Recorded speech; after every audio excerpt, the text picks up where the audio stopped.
heart models, let me know. If you want a quiz with the heart models, just tell me in class. And I'll start pointing and you start naming, see how many you can get. So this chapter, as I said, is not good. It's not fun. I hate doing it.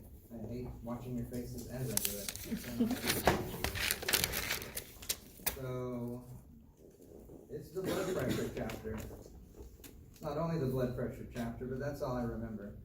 I call it cardiovascular / artery vein / blood pressure. I think that's the note style online. They call it cardiovascular system, but it's got those main parts. It's definitely the vessels. I mean, the cardio has very little to do with this part. We did the cardio part. Now we're just doing the vessels, looking at the arteries and the veins now more in detail, and then blood pressure. That's that abstract concept that's very, very complicated to explain to anybody, because you have to understand massive amounts of physics and chemistry to even touch it. So we're just going to have to memorize a lot of it at this point. So I'll show you some tricks, but I'm going to show you the parts where it gets messy. First part's not hard. We know arteries away, we know veins toward. Okay, we saw that already, it's still true.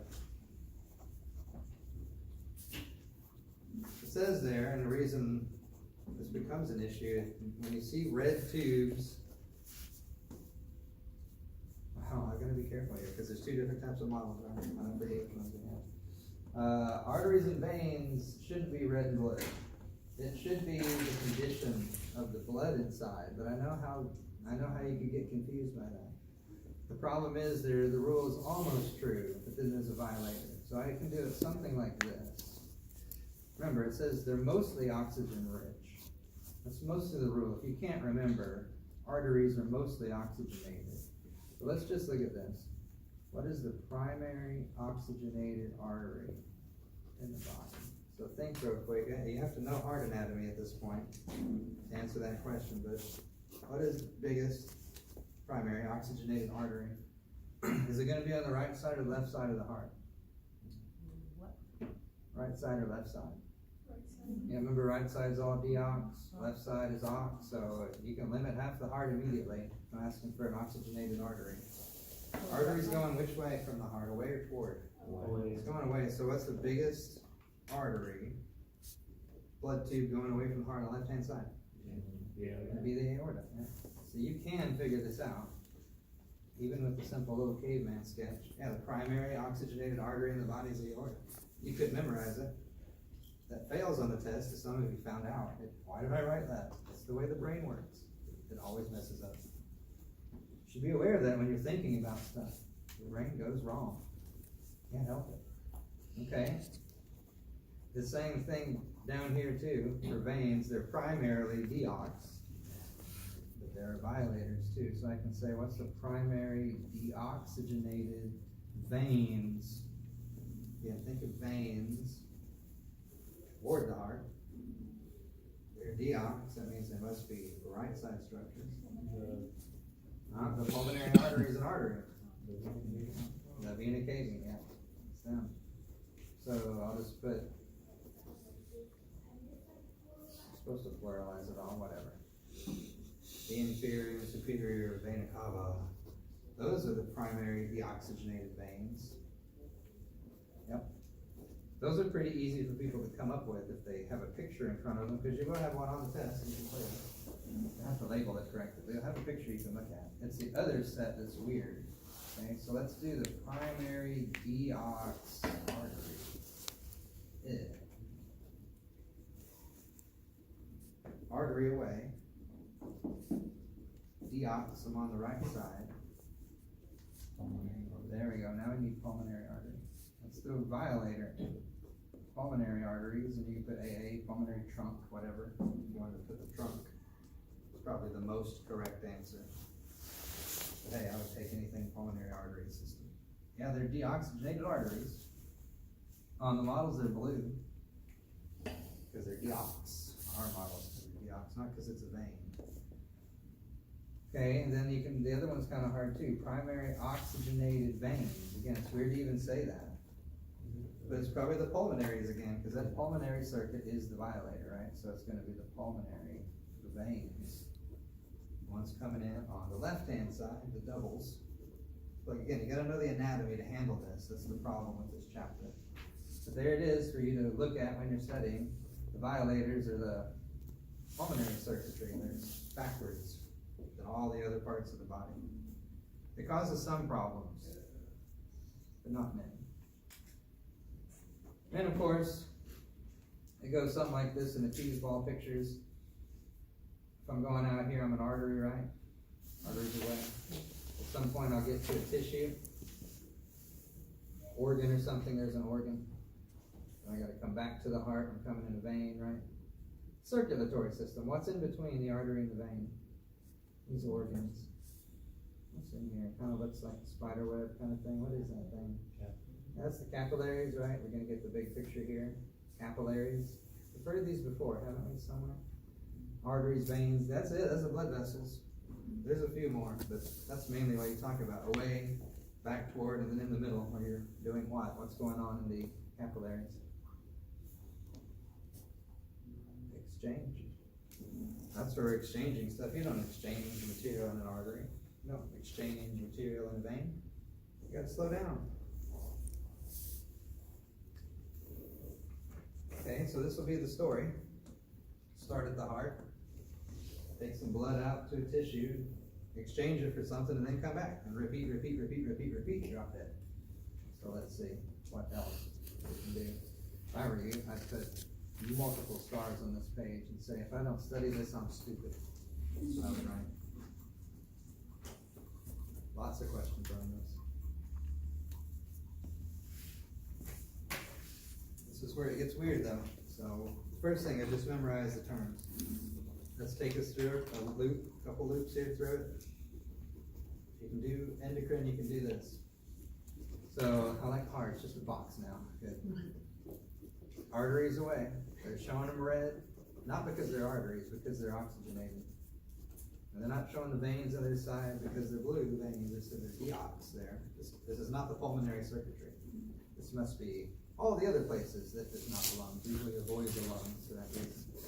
So we're gonna start the game here. You'll notice all these slides coming up are gonna have something to do with this for quite a while. Then I show this picture again just to make sure that we got it. So bookended by this picture here, and then forward to the same picture. Those are the bookends. There's a lot of goodies in there. So 5 stars tells me I need to really kill this picture and the slides in between. That'll take care of your AVs, most of them. We'll learn the big ones in a little while. It's easy to learn the big arteries and veins. So let's just worry about the little tiny parts now. Let's go on blood vessels. So, circle. We'll start off with 2 little circles. So what's the inside of the pipe called? Same thing it's always called, a lumen.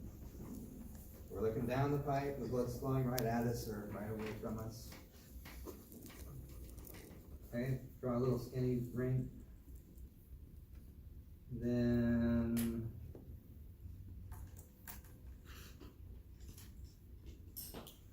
a little further out, a red layer. Wonderful.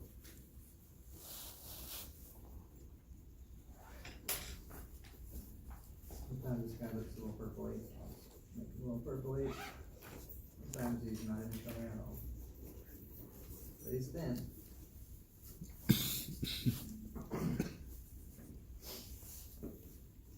And on the outside, sometimes you see it, sometimes you don't. So I'm just going to make it all scraggly looking. It's been torn out with an animal. Scraggles. That's it. 3 layers of a blood vessel.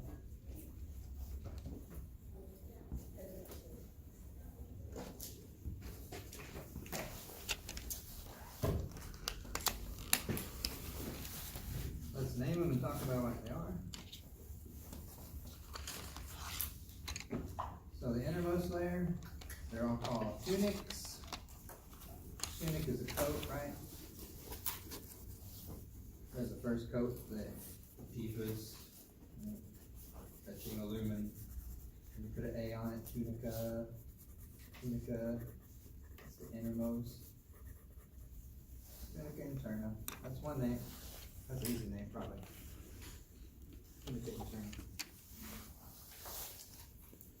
sometimes, since it's intimately touching the blood,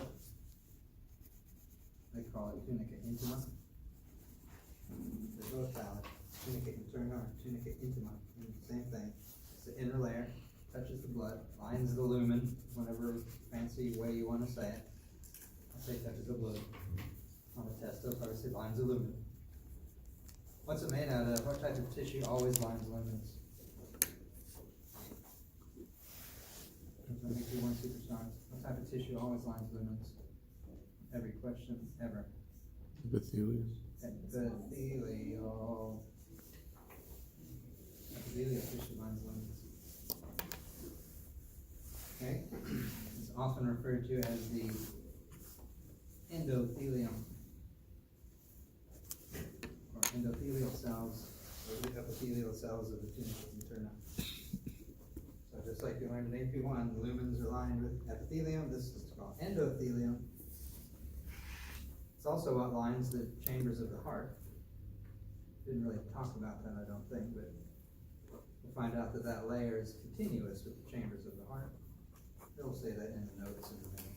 The main thing is that, there's its name, alternate name, what tissue it's made of, and the name of the tissue type there, endothelium. What's it there for? Well, same thing, epithelial is there for to be abused. Let's get to the other parts here. Lines, the lumen is all we really care about. Okay, the red stuff, it's the squeezy part of the blood vessel.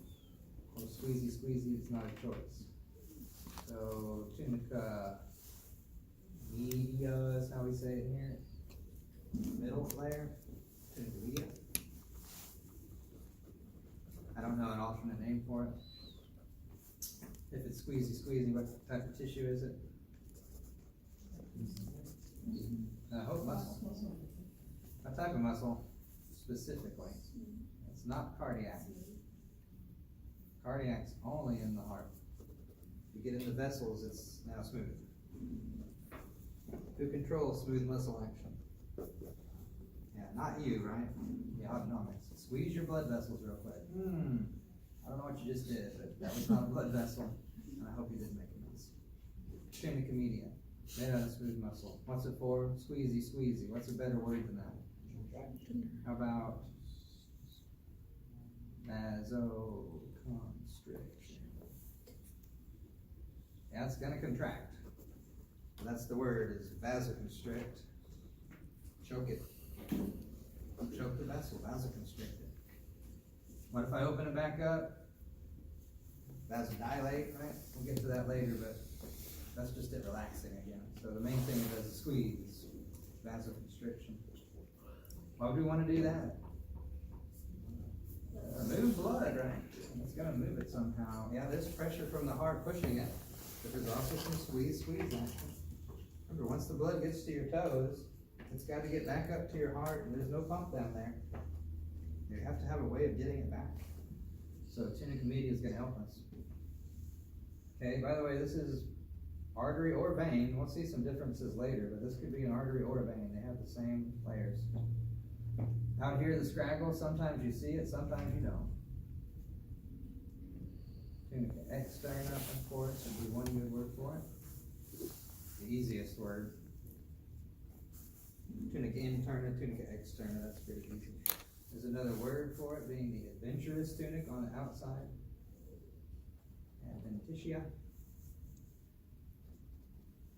Tunica adventitia, that's the outside tunic. Also known as externa. It often is not shown. Hold on, let me see if it's going to say it to you. Okay, good. Wonderful. So this is connective tissue. Usually collagen, something like that. You know what connective tissue is, fibrous and so forth. The point is, really, if you have some endothelium, which is epithelial tissue, and you mix it with some muscle, which is a different type of tissue, and then you mix that with some connective tissue, which is a third type of tissue, multiple tissue types equals what? What's the word for it if you have a system of multiple tissue types? What's the word?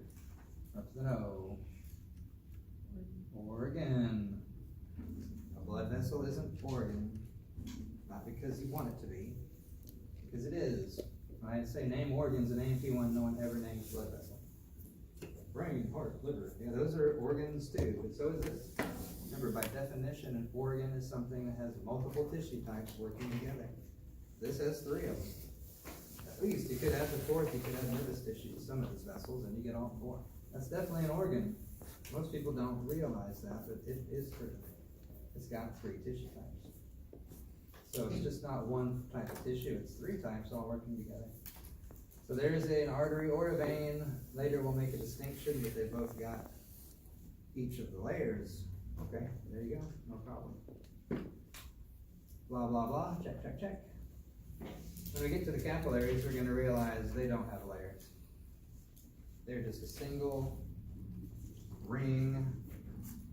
If I was going through a capillary, it would look kind of like that. It's just a thin ring of epithelial cells. If I move too fast through here, what's gonna happen? Boom, I'm gonna blow it apart. If I come in too fast or under too much pressure, that thing's just gonna fly to pieces. So I better slow down and depressurize before I come into this system, or I'm gonna pop all over the place. Remember, you just do that and you're smashing capillaries by the thousands and thousands of them. They're supposed to be smashed. Rebuild them, no problem. They're easy to build. So arteries and veins have the tunics, lumens, base, yeah, capillaries, 1 ring of endothelium only. Very fragile. There's kind of a picture. This is literally the best I could find on the internet at the time. If you can find a better one, send it to me, but I couldn't find this very well at all. I think my drawing's better. It's just showing the picture. Why is the vein all wonky looking? Because it's gonna be all wonky looking later, but looks like they just tipped the tire over. So we'll draw that better in a little while. But they all have, each artery vein has all 3 systems. Capillaries just all epithelium. Okay, I think we got this. Check, check, check, check. Angiogenesis. What's a genesis mean? We've seen about 40,000 times. It means make something, right? So what's angio? What do you guess? Vessels. Vessels grow from themselves. So tunica interna, that endothelium is where angiogenesis begins. Makes sense. I mean, if you're going to regrow capillaries are only endothelium. This has got to be the tissue that allows you to do that. So angiogenesis, vessel growth. Vessels grow out of vessels. And they're very, very good about doing that. Everybody in here has a different map of your blood vessels. And roll around on the floor a minute and you'll have a new map because they'll break and reform. The major vessels won't change. But even the major vessels up near the brain, everyone in here's got a different route for some of those. Okay. Media, smooth muscle, what this happens. Okay. That was strange. Very strange. That wasn't even the slide I was on. Okay, back to reality. I don't know what just happened. Someone plug in a Bluetooth. Sometimes that happens when you plug in a Bluetooth recording. Sometimes your name will pop up. Jenny has opened her Bluetooth. So that's always fun. Who's Jenny? So, squeezy. Externa protection, the connective tissue. That's what connective tissue does. Got it. Now we're in the picture. Now we're in the loop here. Now we know what the pipes look like. Let's make them look different. They all don't look the same. They're not PVC pipes. They're closing, opening, closing, opening, closing, open. They're not just static structures. They're always growing and reshaping themselves. Oftentimes, if you have a blood tube, have someone say, well, is the tube squeezing or is it opening? Is it constricting or dilating? And the answer is both. When you see a blood vessel, it's usually doing something like this, like a snake eating several mice. Here it's constricted, but right next to it, it's dilated. And here it's constricted, and there it's dilated. It's like you're squeezing a tube of toothpaste. Or snakes swallowing the mice. What's this called? You squeeze one section, open that up, and then squeeze it and open it up. What's that called? The P word. Peristalsis. That's peristalsis, right? Yeah, that's all we're doing, the tube of toothpaste squeeze. But this is what a blood vessel looks like. It's not just a straight pipe. It's always changing. They're called dynamic structures. Dynamic means changing. So don't think of these as just plastic pipes. They're made of tissue, they grow, they regrow, they break, they reform new pathways, they squeeze in themselves, they're like little snakes moving around in your body. So we kind of got it now, what the idea is. So let's go back to the picture here, one by one, let's roll through it. Okay, so start at the top where the heart is, and you see the big elastic arteries. They're called conducting arteries because that's what they're for. They're giant, giant pipes. Remember, here is the heart. We'll just draw it like this. If you have the aorta coming out like this, and you're squirting that blood in that pipe, that's some super high pressure. In fact, that's the highest pressure you're going to get in the system, is right after the pumps. So that's a good idea. Pressure reservoirs, that means is they can take a punch. They take a punch and they come back. And they take another punch, 0.8 seconds later, and then they come back and they take another punch, 0.8 seconds later. So some of these tubes have to take the hit from the heart. We're going to lose pressure the rest of the way down. This is where we're at. Most pressure, nothing stopped us yet. The heart's just pumped. And I better take the hit. Expand and recoil. That's why I'm elastic. Large, thick wall, right? All this makes sense. Filled with elastin. Yeah, elastin in all three tunics, it says. I mean, talking really springy. That's what you would think it would be. Get hit, recoil. Get hit, recoil. So, makes sense. I'm talking about the aorta and its major branches, right? Remember, what's the first branch of the aorta? It's those little who?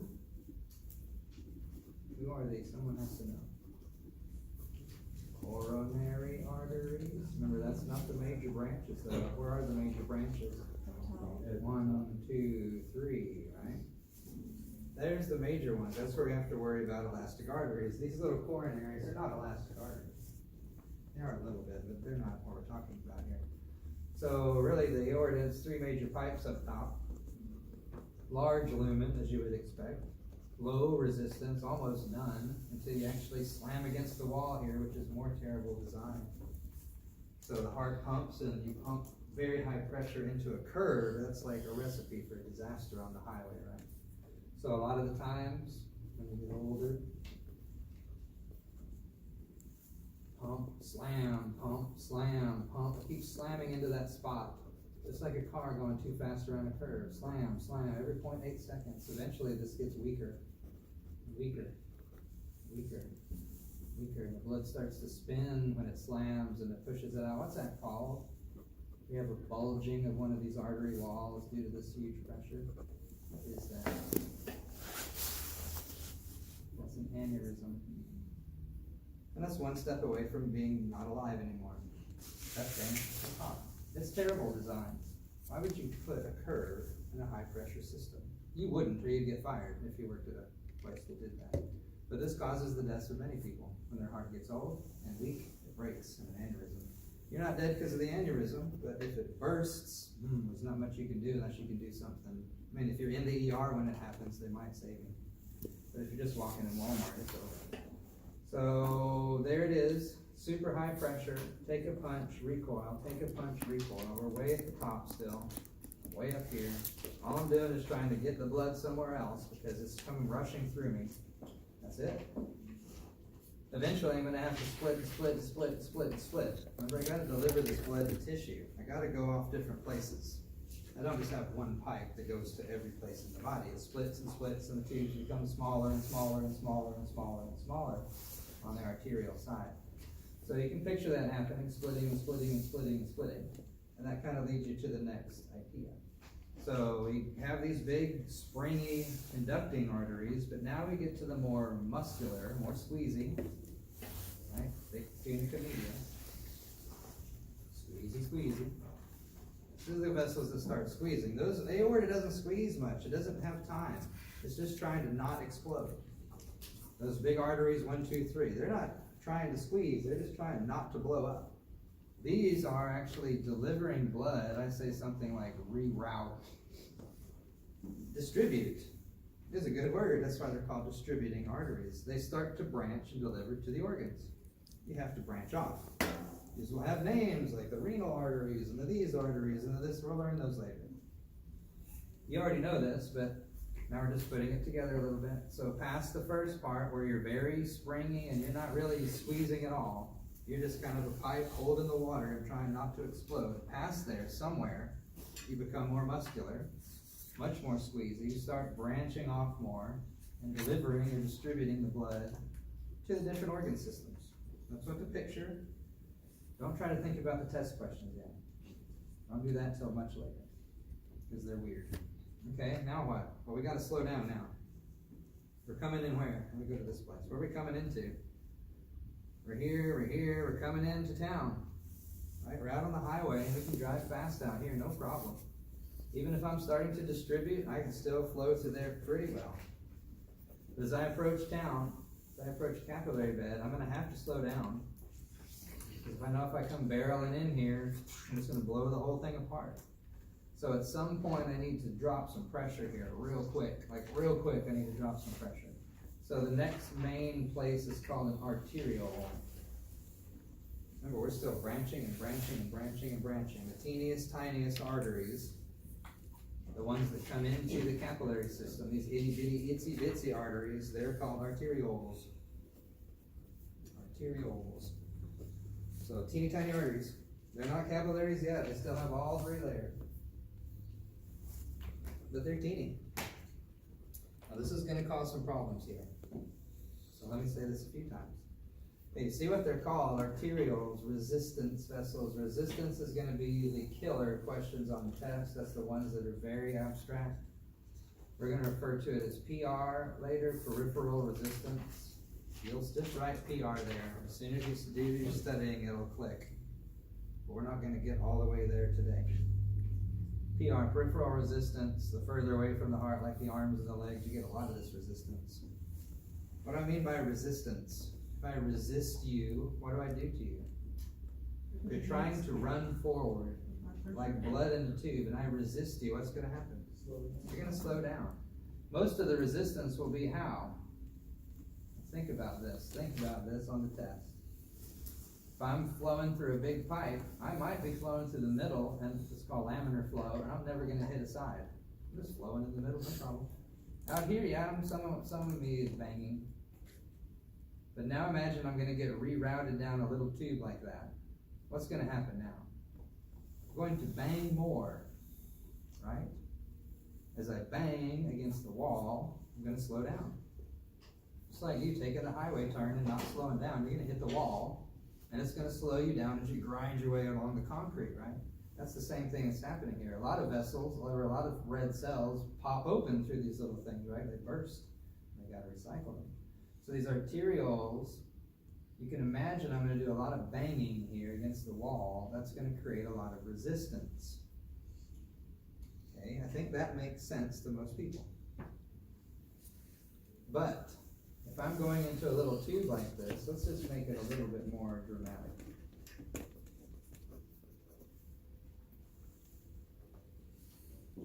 Right? Now it's dramatic, right? Now I'm going from a big artery to an arteriole that's very tiny. I'm going to definitely be banging, right? Against the wall more, and against myself and everybody else. What's going to happen to the pressure here? Yeah, what's going to happen to the pressure? It's huge. If I try to get all of you to run through a single crack in the wall as fast as you can, we're going to have some issues, right? We're going to have some fighting, right? So here's the fire. There's one hole. Who's going to get out? There's going to be some serious pressure here. But what does it say in the notes? It doesn't, does it? Let me tell you. It'll show you on the chart here. It's the steepest drop of blood pressure in the entire system. It'll say that, but I'm going to make sure you heard me say it. It doesn't make sense though.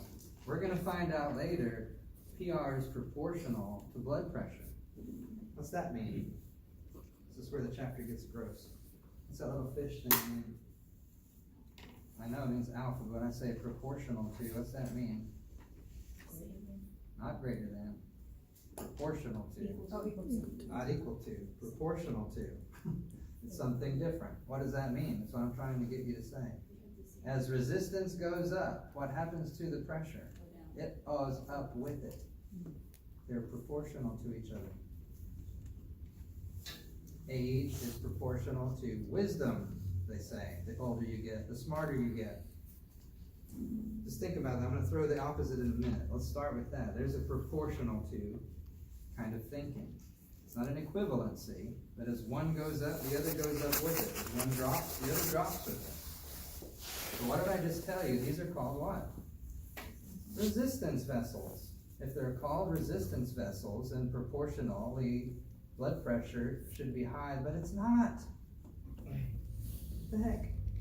Try to figure that out, is what I'll say. If you can figure out the reason why, then you're definitely studying. I'll tell you at some point.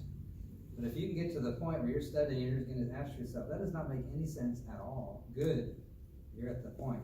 I'll tell you at some point what the answer is. But it doesn't make sense because of this statement we're going to make in a little bit. So I'm writing these notes here for you so you can see them when you're studying and ask yourself these questions, or your study buddies the questions. Please tell me what you know. So there it is. Arterioles, resistance vessels, lots and lots and lots of resistance, but for some weird reason we have the hugest drop in blood pressure here. When I tell you it's going to be duh when you hear the answer. You may think of it in your mind already. Hold it till we get to that spot and I'll ask you again. Okay, so we're going around again. Start off in these very springy elastic arteries, not doing much except moving it. Go, get out of here, you're pushing me and I'm pushing back.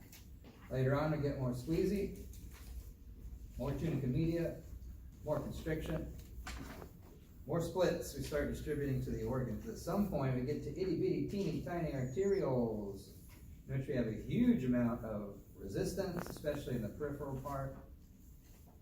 Huge PR, but for some weird reason we have a drop of blood pressure.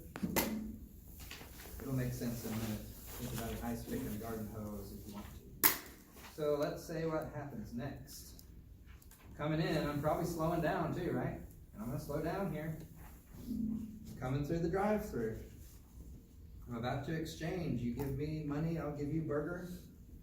But you don't zip through the drive-thru at 100 miles an hour, right? There's going to be some issues, right? You come to the border crossing, you got to slow down and get checked out. Then you can go fast again on the other side.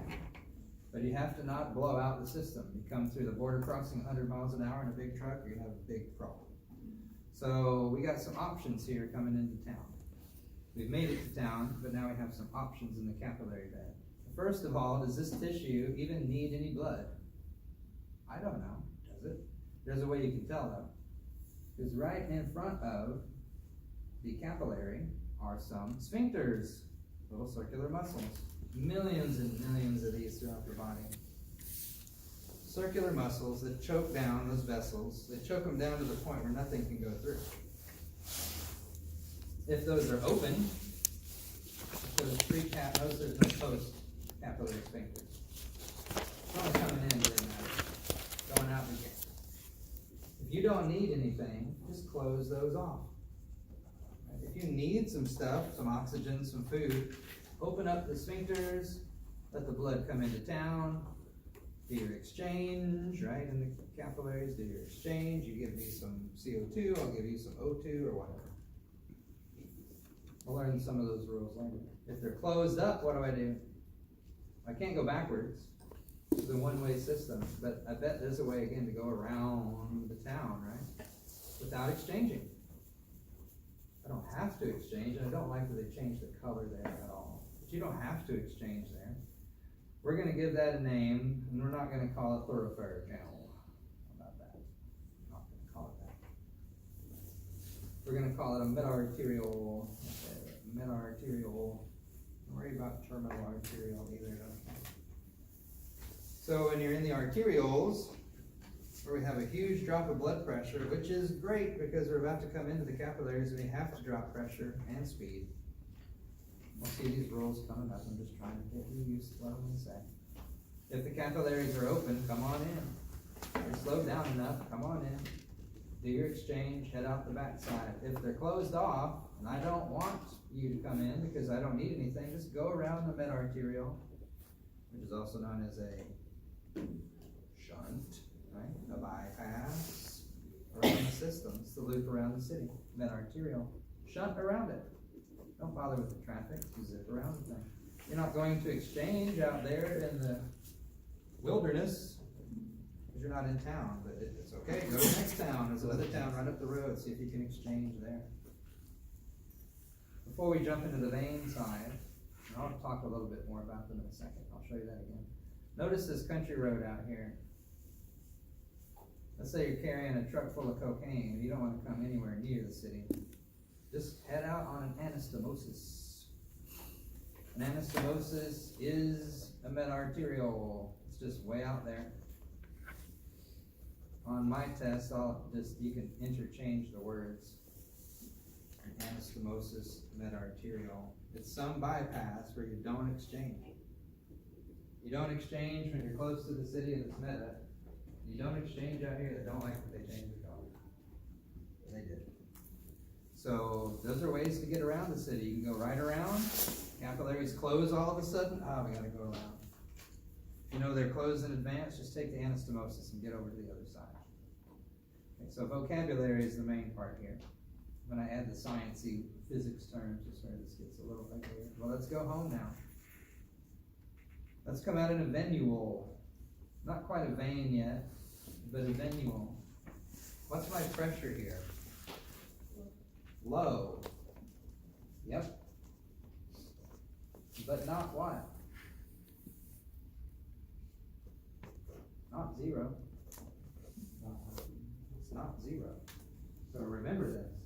When you come into the capillaries, you want a low pressure slow down. But what if it's zero? What if the pressure here is zero? Nothing's happening. Nobody's flowing. The heart stops. Pressure is nothing. Nobody's going anywhere, right? So we want it low, but not zero. How low? 25-ish. We'll get the numbers later, but now we're going to see them, so it's in our brain a little bit. 25-ish. Low. What did it start as?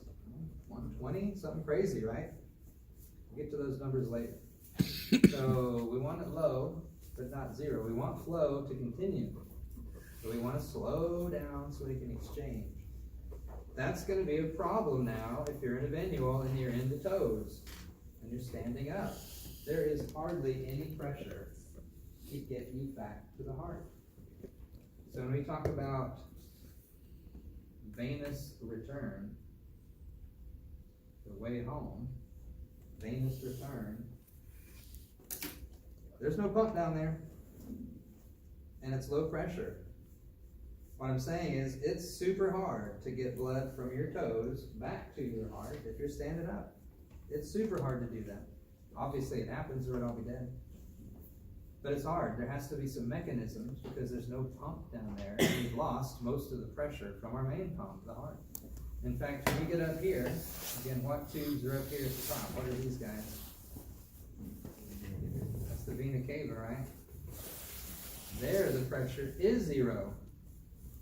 Like your blood pressure in the vena cava is nothing. It barely makes it back to the heart. Barely. And if there weren't some more